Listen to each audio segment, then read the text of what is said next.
참 사랑을 알았네. 채찍에 상하고 쇠못에 박히신 주님의 그 상처 우러러보라. 내 대신 당하신 그 상처 보고서 참 사랑을 알았네.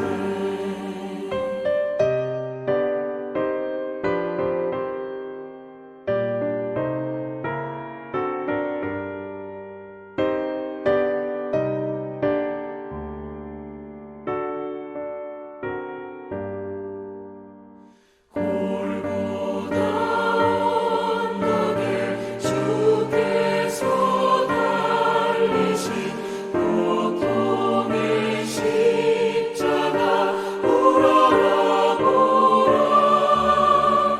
내 대신 죽으신 예수를 보고서 참 사랑을 알았네.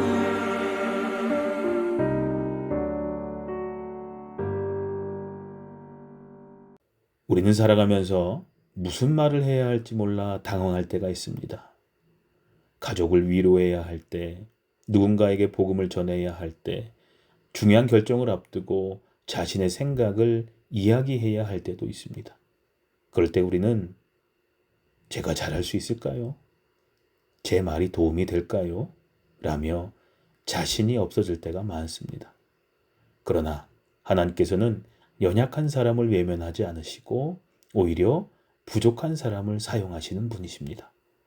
오늘 말씀은 자신의 부족함 때문에 망설이던 한 사람에게 주신 하나님의 약속입니다.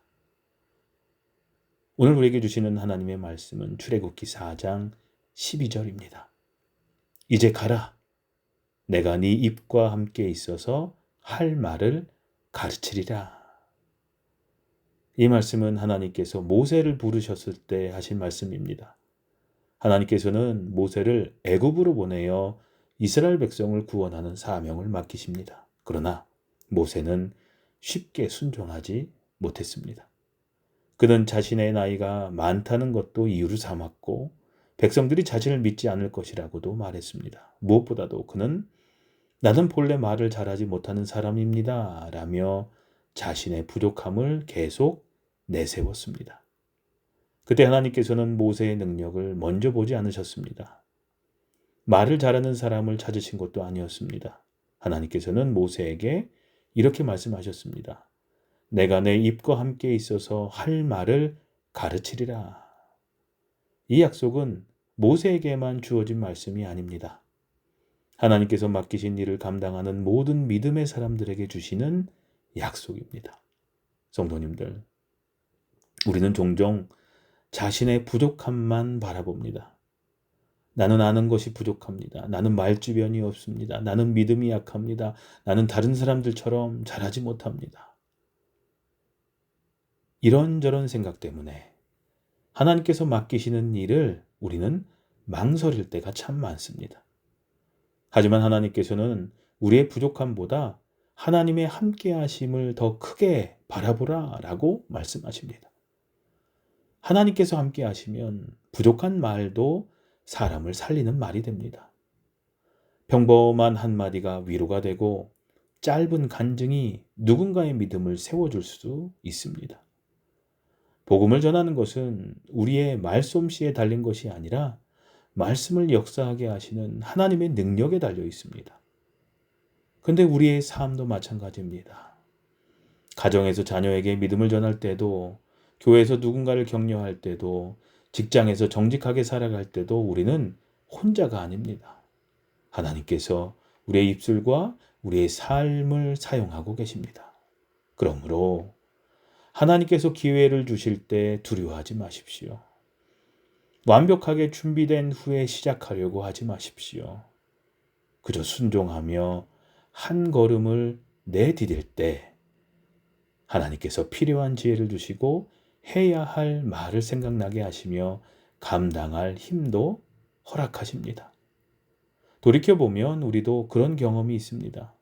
기도하며 만났던 사람에게 전한 한마디가 큰 위로가 되었고, 준비하지 못했다고 생각했던 순간에도 하나님께서 지혜를 주셔서 잘 감당했던 일이 있었습니다. 그때마다 깨닫게 되는 것은 내가 잘해서가 아니라 하나님께서 함께 하셨기 때문이라는 사실입니다. 오늘도 하나님께서 우리에게 맡기신 자리가 있습니다. 그 자리를 두려워하지 말고 믿음으로 걸어가십시오. 우리의 입과 함께 하시겠다고 약속하신 하나님께서 오늘도 우리의 말과 삶을 통해 하나님의 사랑을 나타내실 것입니다. 기도하시겠습니다. 하나님 아버지, 저희 부족함 때문에 두려워하지 않게 하시고 언제나 함께 하시는 주님을 더욱 신뢰케 해 주시옵소서. 저희 입술과 삶을 사용하셔서 사람을 살리고 위로하는 도구가 되게 하시며 맡겨주신 사명을 기쁨으로 감당케 해 주시옵소서. 예수님의 이름으로 기도합니다. 아멘.